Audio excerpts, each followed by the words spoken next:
বিমান তো নয়, যেন আস্ত একটি রাজপ্রাসাদ। কাতারের রাজ পরিবারের কাছ থেকে মার্কিন প্রেসিডেন্ট ডোনাল্ড ট্রাম্প যে বিমানটি উপহার পেয়েছেন সেটাকে ভাসমান রাজপ্রাসাদের সাথে তুলনা করলেও ভুল হবে না। বোয়িং 747-8 নামক এই বিমানটির মূল্য প্রায় $400 মিলিয়ন বা প্রায় 5,000 কোটি টাকা। এটি যে কোনো মার্কিন সরকারের পাওয়া অন্যতম মূল্যবান উপহার। এই বিমানে রাজকীয় ভোগবিলাসের সকল ব্যবস্থাই রয়েছে। তবে এত দামি একটি উপহার পাওয়া নিয়ে ইতিমধ্যে খোদ মার্কিন রাজনীতিতেই বিতর্ক শুরু হয়েছে। অবশ্য ডোনাল্ড ট্রাম্পের নিজস্ব সম্পত্তি নয়, বিমানটি থাকবে আমেরিকার রাষ্ট্রীয় তত্ত্বাবধানে। 13 বছর আগে কাতারের আমিরের জন্য নির্মিত হলেও কখনো বিশেষ এই বিমানটি ব্যবহৃত হয়নি। বিশেষ বিমানটি প্রেসিডেন্ট ট্রাম্পকে উপহার হিসেবে দেওয়ার মাধ্যমে কাতার ও আমেরিকার সুসম্পর্ক আরও দৃঢ় হবে বলে ধারণা করা হচ্ছে। কিন্তু প্রশ্ন হলো, কি আছে এই বিমানে? কেনই বা এটি ঘিরে এত আলোচনা? বোয়িং 747-8 বা ফ্লাইং প্যালেস নামক এই বিমানটিতে রয়েছে মাস্টার বেডরুম, অতিথি কক্ষ, 2টি সম্পূর্ণ বাথরুম, 9টি ছোট টয়লেট, 5টি ছোট রান্নাঘর এবং একটি ব্যক্তিগত অফিস। 10 বছরের বেশি পুরনো হলেও কাতার সরকারের এই উপহারকে কোনোভাবেই পুরনো বা বাতিল কিছু ভাবার সুযোগ নেই। এটি একটি উড়ন্ত প্রাসাদের মতো। শিগগিরই এয়ারফোর্স ওয়ানে পরিণত হতে যাওয়া এই বোয়িং 747-8 বিমানে রয়েছে বিশাল সোফা ও রিক্লাইনার, কাঠের প্যানেলিং এবং 40টিরও বেশি টেলিভিশন, যার মধ্যে 10টি বড় স্ক্রিনের। এই উড়োজাহাজে প্রায় 90 জন যাত্রী এবং 14 জন ক্রু সদস্য আরামদায়কভাবে ভ্রমণ করতে পারেন। সাধারণ যাত্রীবাহী 747-এ যেখানে 460 জন পর্যন্ত যাত্রী বসতে পারে, সেখানে এই বিমানে স্ট্যান্ডার্ড বিজনেস ক্লাস আসন রয়েছে মাত্র 5 সারি।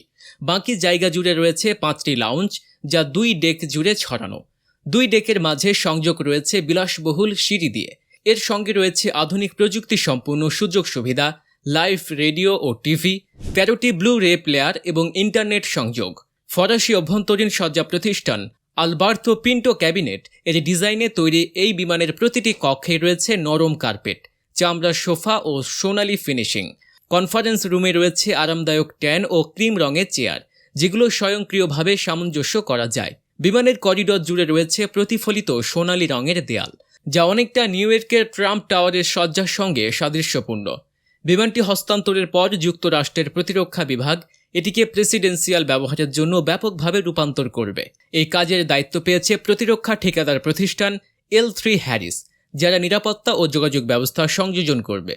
বোয়িংয়ের নতুন প্রেসিডেন্সিয়াল প্লেন তৈরি বিলম্বিত হওয়ায় ট্রাম্প সাময়িকভাবে এই কাতারি বোয়িং 747-8 ব্যবহারের ঘোষণা দিয়েছেন ট্রুথ সোশ্যাল প্ল্যাটফর্মে।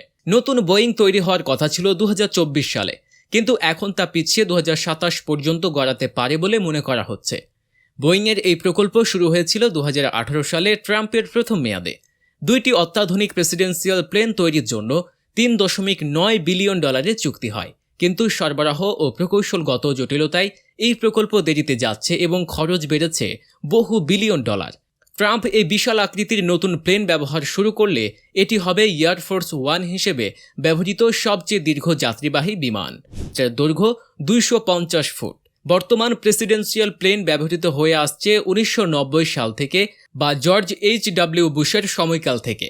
কাতারের বিশেষ এই বিমানটি মার্কিন প্রতিরক্ষা বিভাগকে দেওয়ার পরিকল্পনা করা হয়েছে, যা প্রেসিডেন্টের বিমান ভ্রমণের আনুষ্ঠানিক মাধ্যম হিসেবে পরিচিত এয়ারফোর্স ওয়ান বহরের অংশ হিসেবে ব্যবহৃত হবে।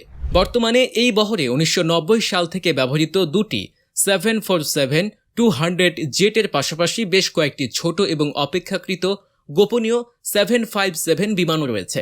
হোয়াইট হাউস জানিয়েছে নতুন বিমানটি সংস্কার ও আপগ্রেড করতে বছরের পর বছর সময় লাগতে পারে এবং লাখ লাখ ডলার খরচ হতে পারে। তাই ট্রাম্পের মেয়াদ শেষে তা প্রেসিডেন্টের সংরক্ষণাগারে স্থানান্তর করা হবে।